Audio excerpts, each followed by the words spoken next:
നീ കളിയാക്ക്, ഇഷ്ടം പോലെ കളിയാക്ക്. അമ്മുമ്മേ ഞാൻ പോവാ. മക്കളെ നീ നിക്ക്, ഞാനൊന്ന് സംസാരിക്കട്ടെ. അമ്മുമ്മ സംസാരിച്ചോ, ഞാൻ പോവാന്ന് പറഞ്ഞില്ല ഞാൻ പറഞ്ഞുള്ളൂ.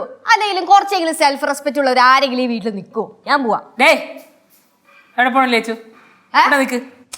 പോട്ടമ്മ, എന്തായാലും കുറച്ച് കഴിയുമ്പോൾ വേറെ എന്തെങ്കിലും കഥ ഉണ്ടാക്കി തിരിച്ചിങ്ങോട്ട് കയറി വരും. അപ്പൊ നമുക്ക് ആ കഥയും കൂടെ കേൾക്കല്ലേ. കേശുവേ, നീ വല്ലാണ്ട് അങ്ങോട്ട് വളർന്നിരിക്കണു. ഒരു സമയത്തുണ്ടല്ലോ നിനക്ക് എന്താവശ്യം വന്നാലും ഈ ലച്ചു ചേച്ചി ഉണ്ടായിരുന്നുള്ളൂ. ഇത് തന്നെ എപ്പോ നോക്കിയാലും അച്ഛനും പറയണത്. ചുരുക്കം പറഞ്ഞാൽ നിങ്ങൾ രണ്ടുപേരോടാണ് എന്നെ വളർത്തിയത്. അപ്പൊ പിന്നെ അമ്മയ്ക്ക് എന്താണ് ഇതിൽ പങ്ക്? അയ്യോ, നമ്മൾ ചെയ്തൊന്നും വിളിച്ചു പറഞ്ഞ് നടക്കാൻ സമയമില്ല. കേട്ട് പാടി.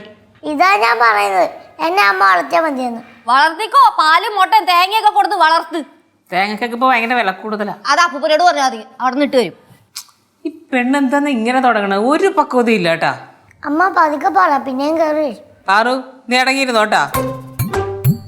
നീലു, എനിക്ക് നിന്നോട് നല്ല ഗൗരവമായിട്ടൊരു കാര്യം പറയാനുണ്ട്. ഓ, അപ്പൊ അമ്മ അച്ഛനോട് വീണ്ടും വഴക്കിട്ടാ? ഒന്ന് പോ നീലു. പിള്ളേരെ നിങ്ങൾ അകത്തോട്ട് പോയേ. നമ്മുടെ വീട്ടിൽ അങ്ങനെ സീക്രട്ട് ഒക്കെ ഉണ്ടോ അമ്മമ്മ? പോട്ടാമ്മ, ഇതിനെ കൂടെ കൊണ്ടുപോ. പാറുബാ, ഒരു കാര്യമില്ല. പറയാമ്മ. എടി, നമ്മുടെ ഇവിടെ നടക്കുന്നതിന്റെ ഈ അടിയും വഴക്കിന്റെ ഒക്കെ കാരണമേ നല്ല അടി കിട്ടാത്തതിന്റെ കുഴപ്പം. ഞാനും നിന്റെ അച്ഛനും കൂടെ വഴക്കുണ്ടാവുന്നത് അടി കിട്ടാത്തോണ്ടെന്നോ? അതെ, അച്ഛനമ്മയ്ക്ക് അടി കിട്ടാത്തതിന്റെ കുഴപ്പം തന്നെ. പിന്നെ അച്ഛനമ്മ പോയില്ലേ, തല്ലാൻ പറ്റുമോ? നീ ഒന്ന് പോയേ. തല്ല് കിട്ടി നന്നാവുമായിരുന്നെങ്കിലേ ഞാനൊക്കെ എന്നേ നന്നായനെയായിരുന്നു. അതെ, എന്നേ നന്നായാനായിരുന്നു. അത് പോട്ടെ. നീ നമ്മുടെ കുടുംബക്ഷേത്രത്തിൽ പോയിട്ട് എത്ര കാലമായി? ഓ, അത് കുറച്ചാളായി. കുറച്ച് നാളൊന്നും അല്ല, ഒരുപാട് കാലമായി. ഓ, ഒരുപാട് കാലമായി. ബാലുവിന്റെ കുടുംബക്ഷേത്രത്തിൽ പോയിട്ട് എത്ര കാലമായി? ബാലു പോയിട്ട് ഒരുപാട് നാളായി. കുടുംബത്ത് നല്ല ദോഷമുണ്ട്. അതുകൊണ്ടേ നിങ്ങൾ ഒത്തിരി നാളായില്ലേ കുടുംബക്ഷേത്രത്തിൽ പോയിട്ടെ. എല്ലാവരും കൂടെ പോയി കുളിച്ചു തൊഴുത് കുടുംബക്ഷേത്രത്തിൽ ചെന്ന് തൊഴുത് പ്രാർത്ഥിച്ച് ചുറ്റുവിളക്കും തെളിയിക്കണം. എന്നാലേ നമ്മുടെ കുടുംബത്തെ ദോഷം മാറത്തുള്ളൂ. ഓക്കെ, അമ്മയുടെ ആരാ പറഞ്ഞത്? എടി, ഞാനേ ഇവിടെ ഈ പ്രശ്നങ്ങളൊക്കെ നടക്കുമല്ലയോ, അതുകൊണ്ട് ഞാൻ പോയി ഒരു ജോത്സ്യനെ കണ്ടു. എടി, ജോത്സ്യം പറയുന്ന കാര്യങ്ങളൊക്കെ കേട്ടിട്ടേ ഞാൻ ഞെട്ടിപ്പോയടി. ആണോ? ഈ അമ്പലത്തിൽ പോയി കുടുംബക്ഷേത്രത്തിൽ പോയി കുളിച്ചൊഴുക, പ്രാർത്ഥിക്കുക, ചുറ്റുവിളക്ക് കത്തിക്കുക, ഇതൊക്കെ ഓക്കെ നമുക്ക് ചെയ്യാം.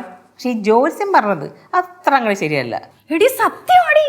ജോത്സ്യം പറയുക നമ്മുടെ വീട്ടിൽ എന്നും പ്രശ്നമായിരിക്കുമെന്ന്. ജോത്സ്യൻ്റെ വീട്ടിൽ ഇതിനേക്കാൾ വലിയ പ്രശ്നം ഉണ്ടാവും. അമ്മ നമ്മളെ വീട്ടിലൊന്നല്ല, ലോകത്തുള്ള എല്ലാ കുടുംബങ്ങളിലും പ്രശ്നമുണ്ട്. പിന്നെ അതൊക്കെ നമ്മൾ പരിഹരിച്ച് അങ്ങോട്ട് മുന്നോട്ട് പോകുന്നതാണ് ജീവിതം എന്ന് പറയുന്നത്.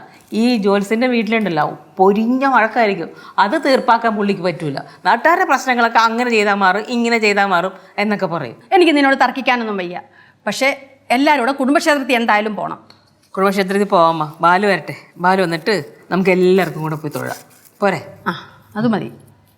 പിന്നെ പ്രധാനപ്പെട്ട ഒരു കാര്യം, അത് പറയാനാ പിള്ളേരെ ഞാൻ മാറ്റി നിർത്തിയത്. അപ്പം ഇനിയും കാര്യമുണ്ടോ? എടി, നമ്മുടെ പാറു ലച്ചും കൂടെ പൊരിഞ്ഞ വഴക്ക് നടക്കും. അങ്ങനെ വഴക്ക് നടക്കാതിരിക്കാൻ നമ്മൾ നോക്കിക്കോണം. ഇതും ജോത്സ്യം പറഞ്ഞാണോ? ജോത്സ്യം തന്നെ പറഞ്ഞത്. ഇപ്പൊ തന്നെ നോക്ക്, ലച്ചും പാറും കൂടെ പൊരിഞ്ഞടിയല്ലയോ. അവൾ എന്നോടെല്ലാം പറഞ്ഞു ലച്ചു. ഞാൻ അവളെ പ്രശ്നം പരിഹരിക്കാമെന്നും പറഞ്ഞുകൊണ്ട് വിളിച്ചോണ്ട് വന്നത്. പക്ഷേ വിളിച്ചോണ്ട് വന്നപ്പോഴാണ് ഞാൻ ഓർത്തത് അവളങ്ങ് കുഴിപ്പളത്ത് പോയാൽ മതിയായിരുന്നെന്ന്.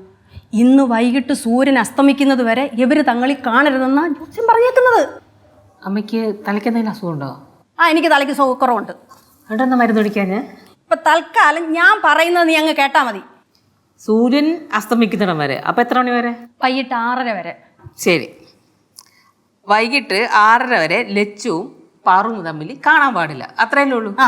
എന്നാലും ഇപ്പം തൽക്കാലം ലച്ചു പോയില്ലേ, ആ പ്രശ്നം തീർന്നല്ലോ. അതെ, ഇതിപ്പോ തൽക്കാലം പിള്ളേരോടൊന്നും പറയാൻ നിൽക്കല്ലേ. അയ്യോ, ഞാൻ പറയില്ല, അവര് ചിരിക്കൂലേ. അവര് ചിരിച്ചോട്ടെ. തൽക്കാലം ഞാൻ പറഞ്ഞ ഞാൻ കേട്ടാ മതി. ഓ, ഉത്തരവ്. പോട്ടാ. അടുക്കള പണിയുണ്ട്. ചായ എടുക്കട്ടെ? വേണ്ട. അല്ല, കഴിച്ചായിരുന്നോ? ഞാൻ കഴിച്ചിട്ടാ വന്നത്. വഴക്കിട്ടാ അമ്മച്ചനോട്? ഇല്ല. എന്ത് വഴക്കിട്ടാ? സമയം കിട്ടിയില്ലേ? അപ്പൊ എന്തുകൊണ്ട് ഞാൻ എപ്പോഴും വഴക്കിട്ടോണ്ടിരിക്കണോന്ന് നീ പറയുന്നോട്ടാ.